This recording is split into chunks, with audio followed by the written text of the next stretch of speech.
तो चलिए आज ट्रैफिक जाम का पूरा पोस्टमार्टम करते हैं। ये सवाल हम सबके मन में कभी ना कभी जरूर आता है ना कि आखिर रोज रोज ट्रैफिक में फंसना एक जंग लड़ने जैसा क्यों लगता है। और जानते ज्यादातर लोगों को लगता है कि अरे गाड़ियां बहुत ज्यादा हो गई हैं इसलिए जाम लगता है, पर बात सिर्फ इतनी सी नहीं है। असलियत इससे कहीं ज्यादा उलझी हुई है। असल में ट्रैफिक जाम कोई एक अकेली समस्या नहीं है, ये एक पूरा का पूरा सिस्टेमिक फेलियर है। मतलब एक ऐसा ढांचा जिसकी हर कड़ी, चाहे वो इंफ्रास्ट्रक्चर हो, प्लानिंग हो, लोगों का बर्ताव हो या फिर कानून, सब एक साथ चरमरा गया है। तो चलिए एक एक करके इन सब परतों को खोलते हैं। तो शुरुआत करते हैं सबसे पहली और सबसे बुनियादी चीज से, हमारा इंफ्रास्ट्रक्चर। देखिए पिछले 20-30 सालों में सड़कों पर प्राइवेट गाड़ियों की बाढ़ सी आ गई है। मतलब एक तरह का विस्फोट हुआ है। लेकिन क्या हमारी सड़कें उसी रफ्तार से चौड़ी हुईं? नहीं। शहर ऊपर की तरफ और बाहर की तरफ फैलते गए, पर सड़कें वहीं की वहीं रह गईं।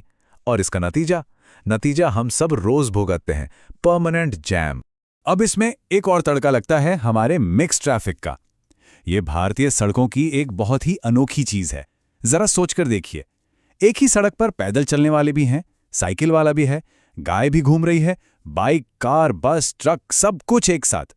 सबकी स्पीड अलग, सबका अंदाज अलग। ऐसे में अचानक ब्रेक लगना और कहीं से भी ओवरटेक करना तो आम बात है। तो जो सड़क बनाई गई थी व्यवस्था के लिए, वो बन जाती है पूरी तरह से अव्यवस्था का अड्डा।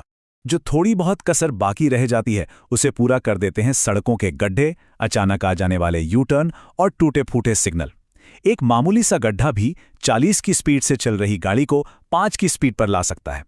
अब सोचिए, जब एक गाड़ी धीमी होती है तो उसके पीछे हजारों गाड़ियां धीमी हो जाती हैं और बस लग गया जाम। देखिए ये प्रॉब्लम सिर्फ सड़क पर नहीं है, इसकी जड़ें तो हमारे शहरों की प्लानिंग में है। सारे ऑफिस, सारे मॉल सब एक ही जगह पर बना दिए और रहने की जगह है वो शहर के दूसरे कोने में। अब ऑफिस तक पहुंचने के लिए पब्लिक ट्रांसपोर्ट भी इतना भरोसेमंद नहीं है, तो फिर इंसान क्या करेगा? अपनी गाड़ी निकालेगा ही ना। अच्छा, तो ये तो थी इंफ्रास्ट्रक्चर की बात, लेकिन कहानी का दूसरा और शायद सबसे बड़ा विलन है हमारा अपना बर्ताव। ये 3 शब्द सुनिए, कुछ नहीं होगा। बस यही वो सोच है जो ट्रैफिक के हर नियम की धज्जियां उड़ा देती है। यही वो दीमक है जो पूरे सिस्टम को अंदर से खोखला कर रहा है। और इसी सोच से एक पूरा चक्र शुरू हो जाता है। लोग सिग्नल तोड़ते हैं, रॉन्ग साइड चलाते हैं। क्यों? क्योंकि उन्हें पता है कि सजा का डर नहीं है, एनफोर्समेंट बहुत कमजोर है। और जब नियम तोड़ने वालों को कुछ नहीं होता तो ये बात और पक्की हो जाती है कि कुछ नहीं होगा, और फिर सिस्टम पूरी तरह से ढह जाता है। ये असल में 2 तरह की सोच की लड़ाई है। एक तरफ है पहले मैं किसी तरह निकल जाऊं, और दूसरी तरफ है सामूहिक अनुशासन, यानी हम सब इंतजार करेंगे। जब तक सड़क पर पहले मैं वाली सोच हावी रहेगी तब तक सिस्टम काम कर ही नहीं सकता। तो ये जो पूरा सिस्टम फेल हो चुका है, इसकी कीमत कौन चुका रहा है? हम सब, और ये कीमत बहुत भारी है। एक बात हमें समझनी होगी, खराब ट्रैफिक सिर्फ सड़क पर कुछ मिनट या घंटे खराब होने की बात नहीं है। ये हमारी जिंदगी की क्वालिटी, यानी जीवन की गुणवत्ता पर सीधा हमला है। जरा सोचिए, जाम में फंसकर होने वाला स्ट्रेस और गुस्सा, रोड रेज, बढ़ते हुए एक्सीडेंट्स, गाड़ियों से निकलने वाला जहरीला धुआं जो हवा को खराब कर रहा है, बेवजह जलता हुआ पेट्रोल डीजल, और इन सब के ऊपर प्रोडक्टिविटी का नुकसान।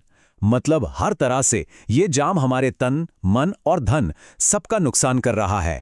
तो अब सबसे बड़ा सवाल, क्या इसका कोई इलाज है? क्या हम इस चक्रव्यूह से बाहर निकल सकते हैं? जवाब है हाँ, बिल्कुल। लेकिन इसके लिए किसी जादू की छड़ी की नहीं, बल्कि एक ठोस प्लान की जरूरत है। तो समाधान क्या है? देखिए, इसके लिए एक 5 पॉइंट एक्शन प्लान पर काम करना होगा। पहला, कानून का सख्ती से पालन बिना किसी भेदभाव के। दूसरा, पब्लिक ट्रांसपोर्ट को इतना अच्छा और भरोसेमंद बनाना कि लोग अपनी गाड़ी घर पर छोड़ना पसंद करें। तीसरा, स्मार्ट रोड डिजाइन और उनका लगातार रखरखाव। चौथा, ट्रैफिक की समझ और शिक्षा स्कूल के दिनों से ही शुरू करना। और पांचवा और सबसे जरूरी, हम सब में एक नागरिक जिम्मेदारी की भावना जगाना। और आखिर में इस पूरी बातचीत का निचोड़ क्या है? वो इस एक लाइन में छिपा है कि ये हालत इसलिए खराब है क्योंकि पूरे सिस्टम को दशकों तक नजरअंदाज किया गया, और अब हम सब मिलकर रोज उसकी कीमत चुका रहे हैं। तो मैं आपको एक सवाल के साथ छोड़कर जाता हूं, असली लड़ाई किससे है? हमारी टूटी फूटी सड़कों से, या हमारी उस सोच से जो कहती है कुछ नहीं होगा? किसे ठीक करना ज्यादा मुश्किल है, इस पर सोचिएगा जरूर।